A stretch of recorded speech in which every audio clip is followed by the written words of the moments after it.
Bismillahirrahmanirrahim. Saya terangkan lagi ya, ini penting ya masalah mukjizatnya Quran. Selama ini orang tuh mau bilang tok, mukjizatnya Quran itu dahsyat, tapi nggak bisa menerangkan. Itu masalah. Makanya kita harus bisa menerangkan mukjizatnya Quran dahsyat itu apanya. Yaitu tadi, tongkatnya Nabi Musa hanya disaksikan oleh orang yang di era itu.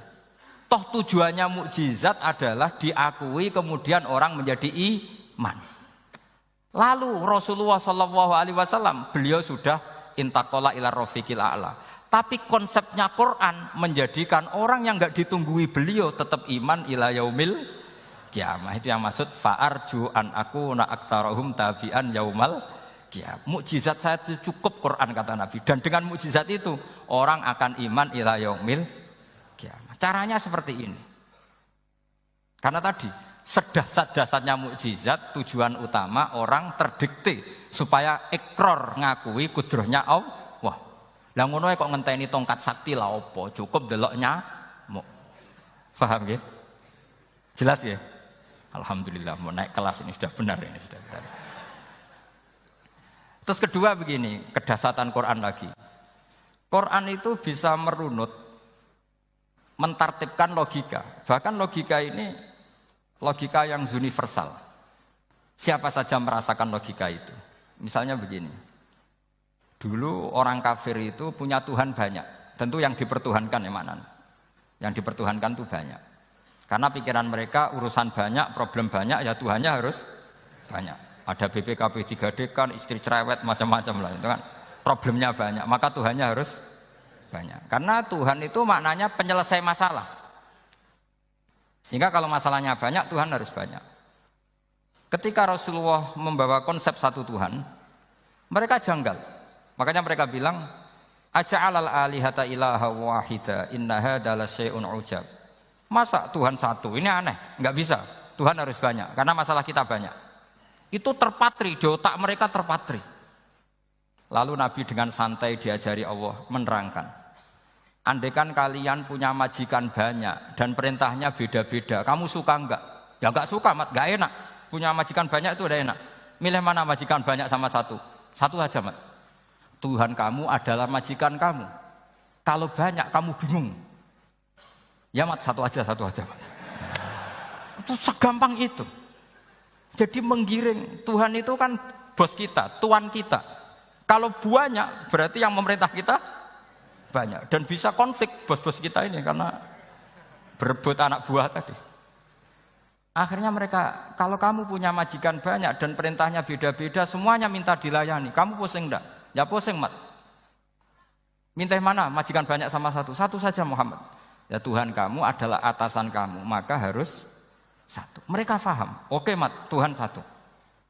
Itu yang dimaksud darabawu matalar rajulan fihi syuraka umutasyakisuna wa rajulan salamal lirajul hal yastawiyani masalah langsung alhamdulillah karena mereka yang paling bodoh pun paham dengan logika itu paham kalau Tuhan banyak perintahnya banyak kita repot maka Allah bikin satu masalan yaitu rajulan fihi syuraka umutasyakisuna wa rajulan salamal lirajul satu lelaki satu bos satu perintah kayak apa mudahnya Allah. Kemudian mereka tetap menuhankan Lata, Hubal, dan Uzza. Karena mereka dipertuhankan. Sebenarnya enggak pernah Tuhan, tapi dipertuhankan. Allah memberi contoh itu sederhana sekali. Wa daraballahu mathalar rajulaini ahaduhuma abkam. La yaqdiru ala syai'in wa huwa kallun ala maulah. Aina ma yuwajjihu la ya'ti bi khair. Hal yastawi huwa may ya'muru bil adl. Kata Rasulullah, Lata itu menurut kamu apa? Ya Tuhan kami, Muhammad. Hubal ya Tuhan kami, Uzzah ya Tuhan kami. Lalu kalau mereka kotor, ya saya mandikan. Kalau hidungnya coplok, ya saya tata. Terus kata Rasulullah begini, kamu mau enggak punya budak atau pembantu yang buta, tuli, bisu? Kamu mau enggak punya pembantu? Pembantu loh ya, pembantu itu budak zaman dulu. Kamu mau enggak punya pembantu yang buta, yang tuli, yang bisu? Wah gak doyan, Mat. Nggo apa pembantu ngono iku? Lang pembantu saja kamu tidak mau yang gitu kok malah punya bos begitu. Orang yang tuli, yang bisu, yang kopok, jadi pembantu saja nggak layak kok malah jadi pangeran. Paham ya? Arca dan berhala itu kan nggak bisa apa-apa. Kamu mau gaji ngasih THR pembantu yang kopok, bisu, picek, mau? Wong jadi pembantu saja nggak sah kok mau jadi apa? Tuhan atau jadi majikan. Jadi Allah bikin contoh gampang sekali. Wadaraba masalah rajulaini ahaduma abkam la yaqdiru ala shay'in. Enggak bisa apa saja. Wa wakallun amala maulah, anane ngrepoti tok. Ainama yuwajjihu la yati bi khair. Mudah sekali. Akhirnya mereka berbondong-bondong iman karena logikanya ditata oleh logika Al-Qur'an. Makanya agama ini sebenarnya enggak pernah datang dengan kekerasan, itu enggak pernah. Bil hujjah, dengan argumentasi. Itu disebut qul falillahil hujjatul balighah. Nah, sekarang orang rapati soal argumentasi, senengannya neror. Nah, itu rapati ngaji.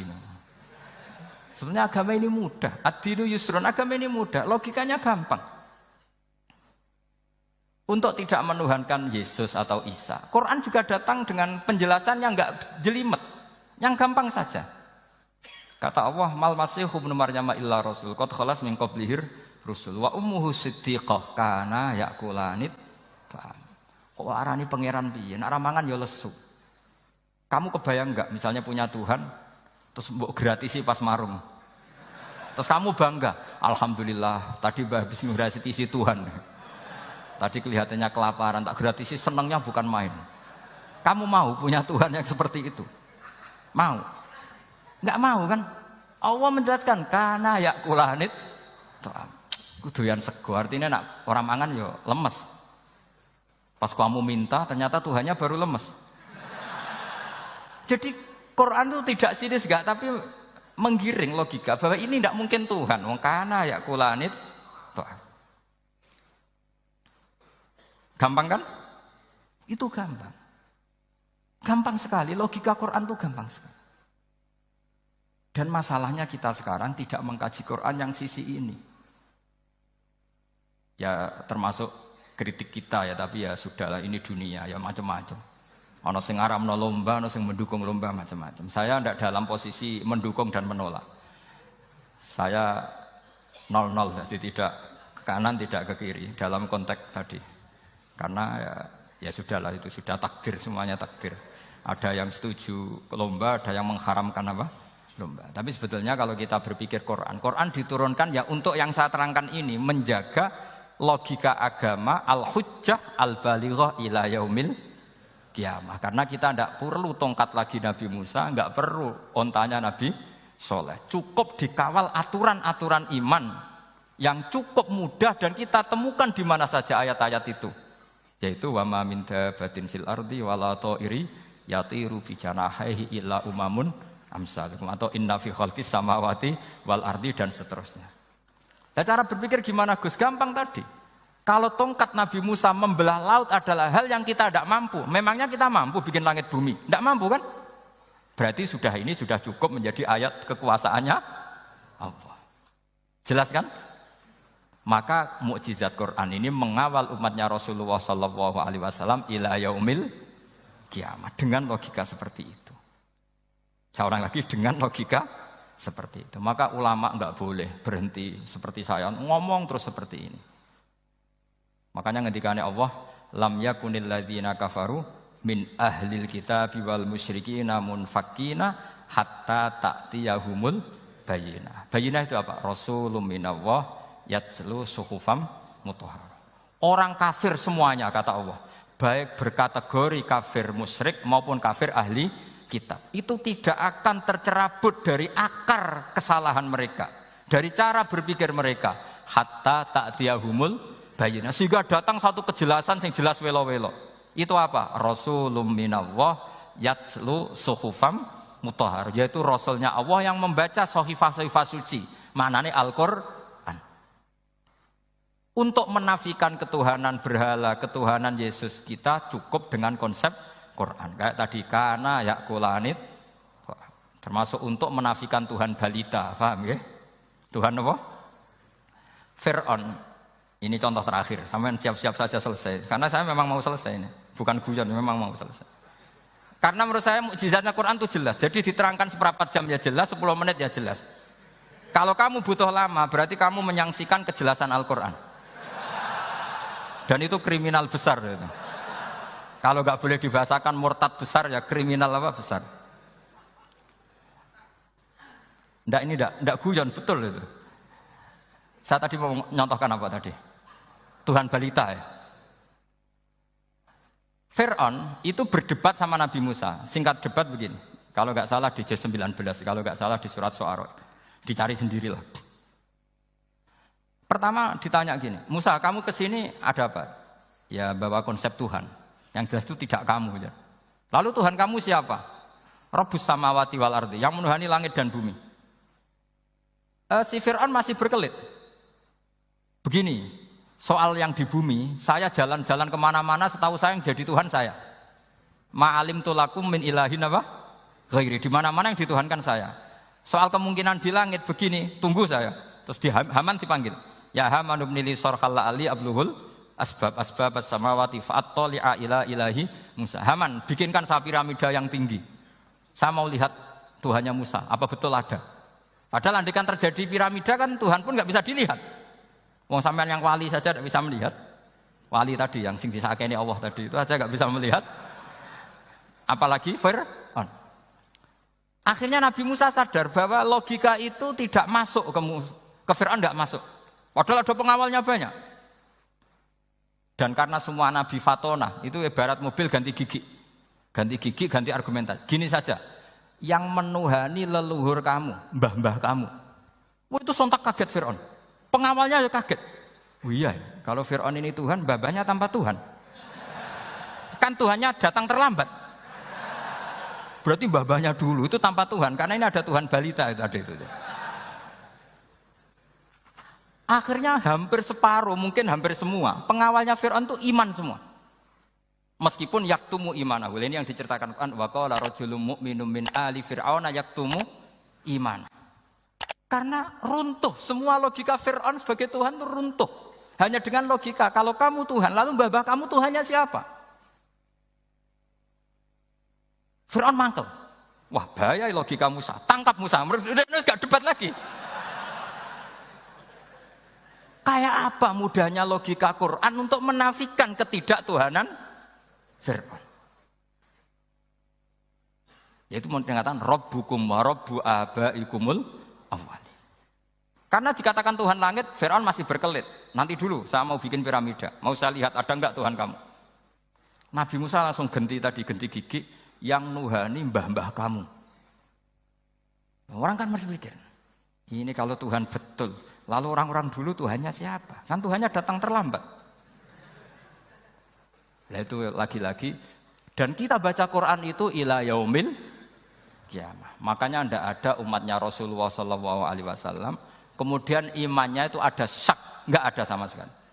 Karena dzalikal kitabu la raiba fihi mir rabbil alamin. Nggih, mun cekap nggih. Mumpun gampang nih. Masalah sampean kalau masalah.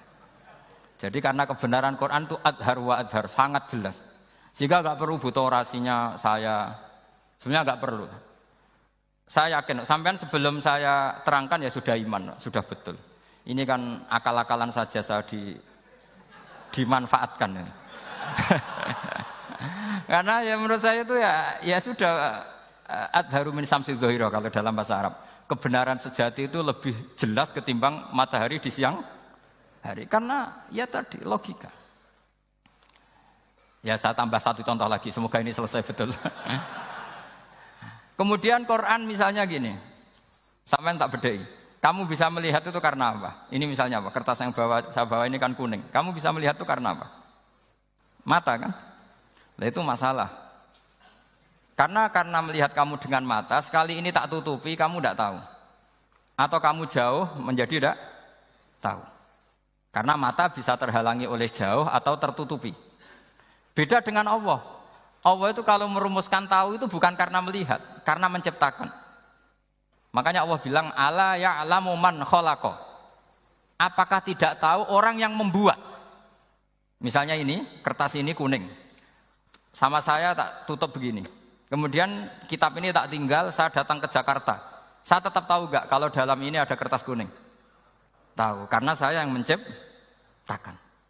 Paham ya?